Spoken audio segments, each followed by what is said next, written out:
we studied various functions of vectors. We talked about scalar and vector fields. Okay. And in today's class, what we will try to do is to try to differentiate the function with respect to the vector. Okay. So, and we will find out that there are 3 different ways of taking derivatives. There is a gradient, divergence and curl. Okay. So, just to remind you, so we talked about scalar and vector fields, and what we said is that as you have a function of multiple variables. Okay. So, if you have a 3-dimensional vector, then this is a function of a 3-dimensional vector. F of x y z is a function of a 3-dimensional vector. Okay.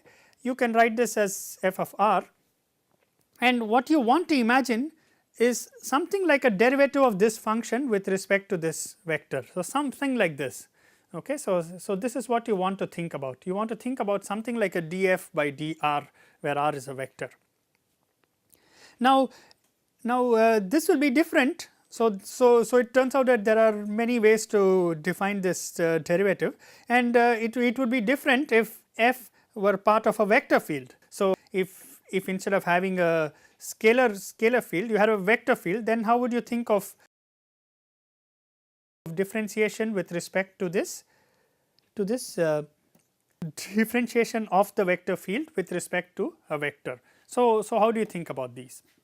Okay. So, in doing this we will look at 3 different definitions of quantities that look like derivatives. Okay. And again just to emphasize that we will restrict the discussion here to 2-dimensional and 3-dimensional vector space. So, all that I will be doing in this class will be restricted to either to 3D vector space, where R is is written as x y z, or 2D vector space where R is written as x y. Okay. And again let us emphasize that we are going to differentiate with respect to a vector, and there are multiple ways to do this differentiation of a vector function with respect to a vector, and it depends both on the function, whether it is scalar or vector field, and it depends on what result you want. Do you want a scalar as a result, or do you want a vector field as a result? Okay. So, the first kind of vector differentiation that we will do is this gradient. Okay. Now, gradient is defined with respect to a scalar field. Okay. And it has a very natural application in potential energy and force. So, the gradient operator is shown by this symbol. It is called nabla, and it is a vector operator. Okay. And it is shown by this way. So, it operates on a scalar field. So, suppose you have a scalar field f of x y z. Okay. This gives you, this can be written as, it gives you a vector which has this form I partial derivative of f with respect to x plus j partial derivative of f with respect to y plus k partial derivative of f with respect to z. So, this is the definition of the gradient. So, gradient operates on a scalar field and the result is a vector. It operates on a scalar field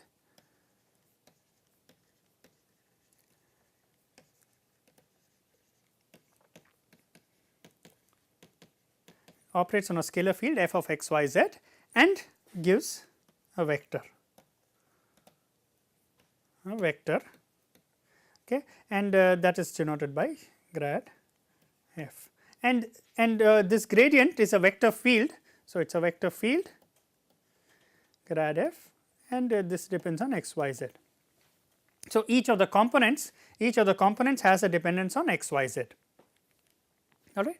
So, this is the definition of the gradient, and there is a very common place where you see gradients. This is in potential energy and force. So, we already saw that the potential energy is a scalar field. So, you have V of x y z, that gives you the potential energy at any point, and if you want to calculate the force due to this potential, okay, then the force is a vector. So, force is a vector field.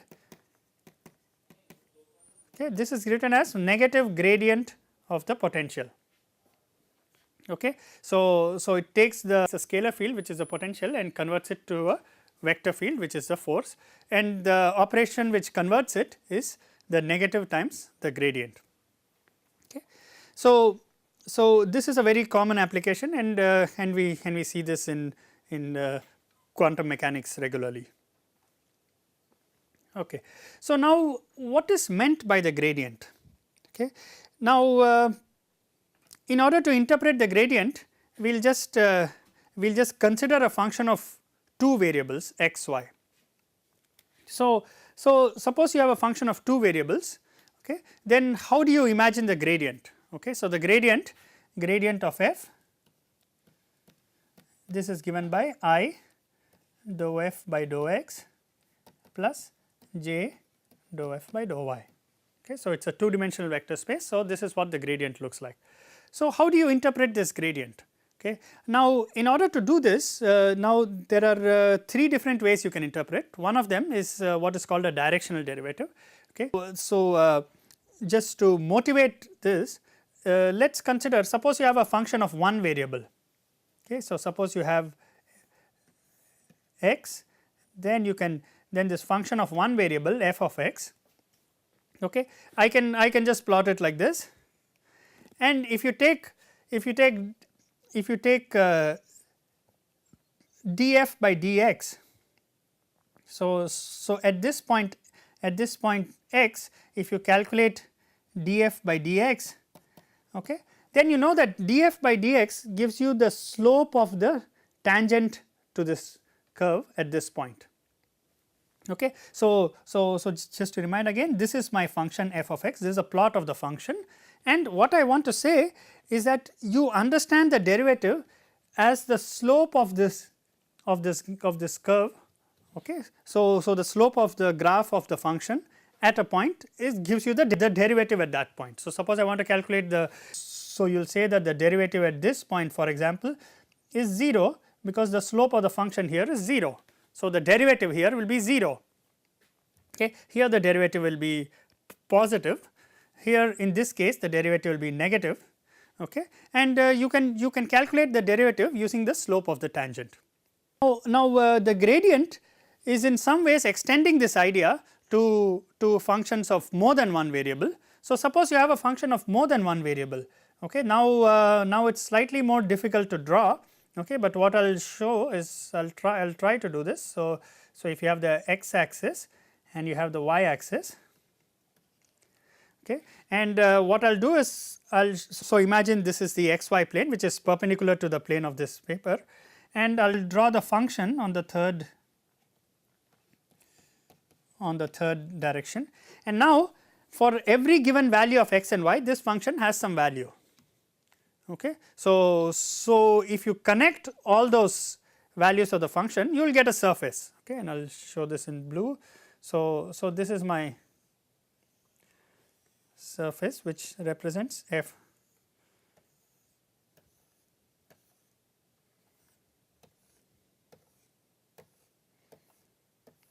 So this is the surface, this is f of x y. So f of x y represents a surface, okay, and this is a surface that corresponds to the function. Okay. Now you can ask, what is a gradient at any point? So suppose I take any point, okay, let us say this point corresponds to some point xy, okay, and I ask what is a gradient at this point, what does a gradient tell you? So remember, in case of functions of a single variable, the derivative gave you the slope, was related to the slope. Now in this case, if you sit at this on this surface and you, let us say you move a little bit in any direction, okay, then the function will change. Okay. So if you change your xy by a little bit, then this function will change, right, and so you want to think about how this function changes as you change this point xy. So suppose you ask, now in this case you can go in any direction, you can go in this direction, you can go in this direction, you can go in different directions, and the rate of change of the function might be different. It might change differently in this direction, might change differently in this direction, might change differently in this direction. Okay. So suppose you have a direction given by b, okay, then So, the directional derivative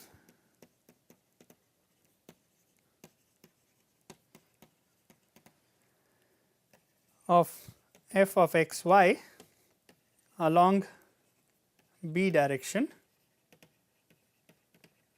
this is equal to b dotted into gradient of f. Okay. So, suppose I want to know, so this is an interpretation of the gradient. So, you can take the gradient and you can relate it to a directional derivative along any direction. So, if I just take that direction and dot it to the gradient, then I will get the directional derivative along that direction. So, it tells me how the function changes in that direction. Okay. So, actually this should be interpreted as a projection. So, you divide by absolute value of b. Okay. The point is that you project your gradient in different directions, you get the rate of change of the function in that direction, you get the directional derivative. Okay. So, the directional derivative means that you change x y along a certain direction, okay, and then you see how the function changes. See, in the case of just one variable, you could only change in one direction, that is along x, but here you can change along the x axis, you can change along the y axis, you can change in some other direction, and in each case the directional derivative of f of x y will be related to the gradient dotted into some unit vector in that direction. Okay. So, this is one interpretation of the gradient. So, in general, if you have a function of many variables, this function is looks like a surface, and you can look at the rate of change of that function in any direction is what is called the directional derivative, and that is related to the gradient. Okay. The second interpretation of the gradient of a scalar field is that it is a direction where the function f of x y undergoes the maximum change. Okay. So, let us get back to our function. So, what we had is f of x y, and you had x and y, and what we said is that this function looks like some surface,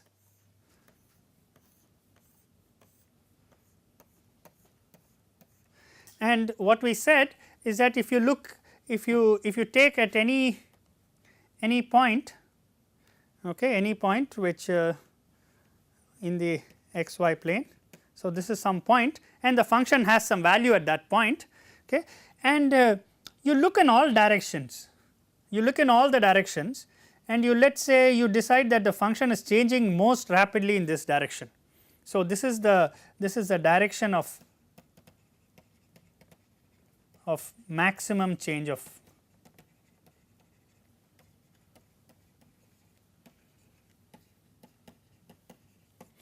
okay, and this direction, okay, is parallel to gradient of f of x y. So, this is an interpretation of the direction that the gradient points in, and that is related to the direction where your function changes most rapidly. Okay. So, this function f of x y changes most rapidly when you go along that direction. Okay. There is another interpretation, okay, and I will just mention this briefly. This is you can think of it as a vector normal to a surface of constant f of x y. So, again this is slightly more involved, but I will try to explain this. So, again you look at this plot. Okay. Now, suppose f of x y equal to constant.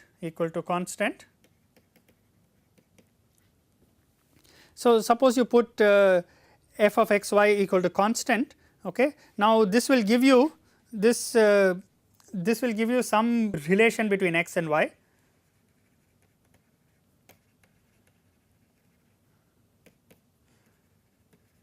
And y. So,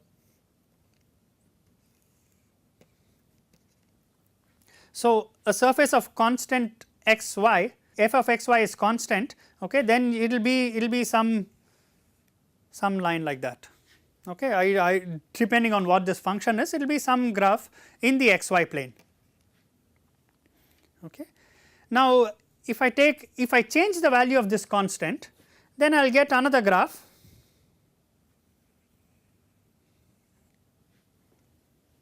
Okay. And so what this gradient does is it is a vector that is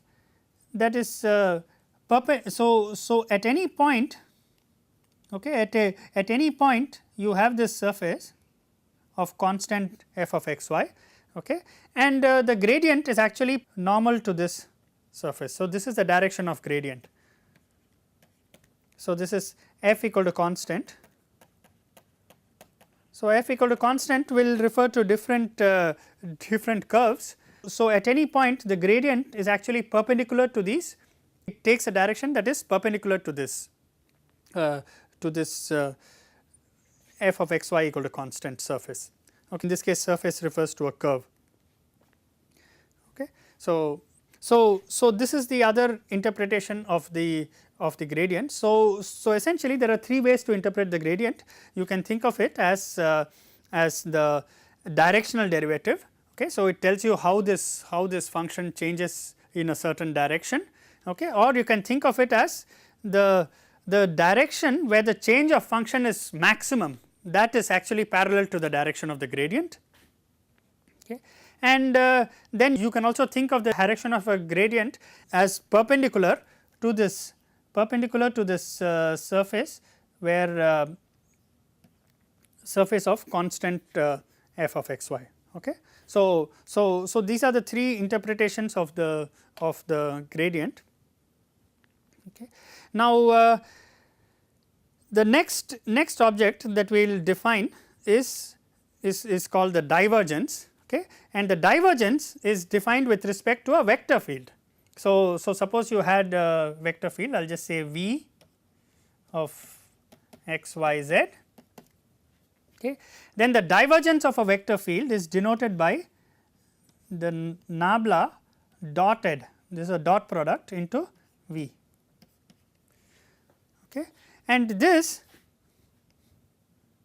is equal to dou V by dou x, dou V x by dou x plus dou V y by dou y plus dou V z by dou z. And just to remind you, my vector field V is equivalent to V x, V y, V z. So, these are the components of the vector field, and remember each of these as a function of x, y, z. Okay. So, that is a vector field. So, I take this function. So, V x is a function of x, y, z. I take the derivative with respect to x. V y is also a function of x, y, z. I take a derivative with respect to y, and I take the derivative of V z with respect to z. I add all those three. What I get is called the divergence of the vector field. Okay. Now, again, if you want to think about vector fields, what you really have to do is to imagine now, suppose you consider a function of two variables.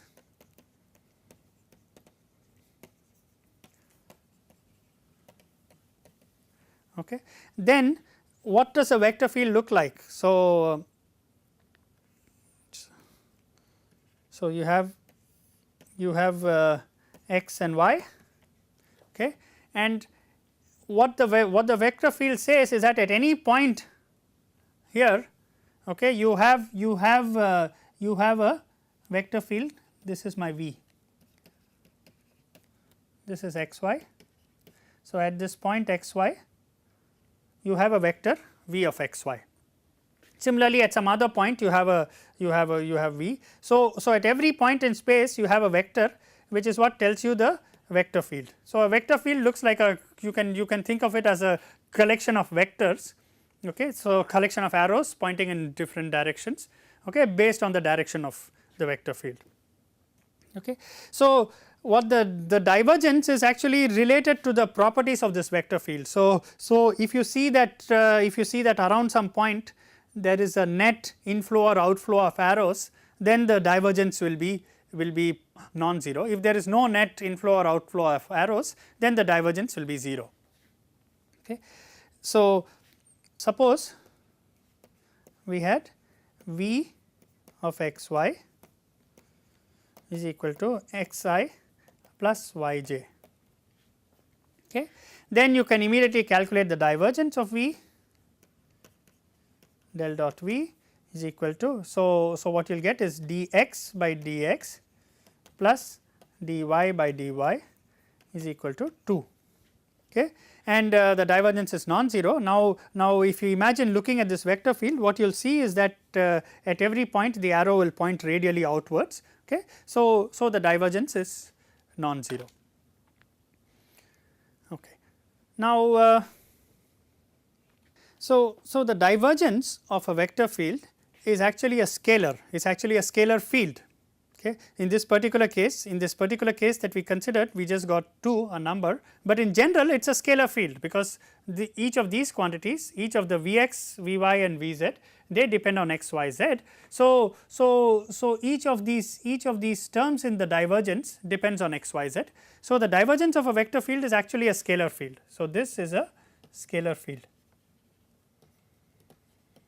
Okay. Now the other kind of derivative you can think of is, you can think suppose I had a vector field and I operate it and I take a derivative, and can I take a derivative and get a vector, and this is referred to as the curl of the vector field. So the curl of a vector field V, okay, is denoted by nabla cross V.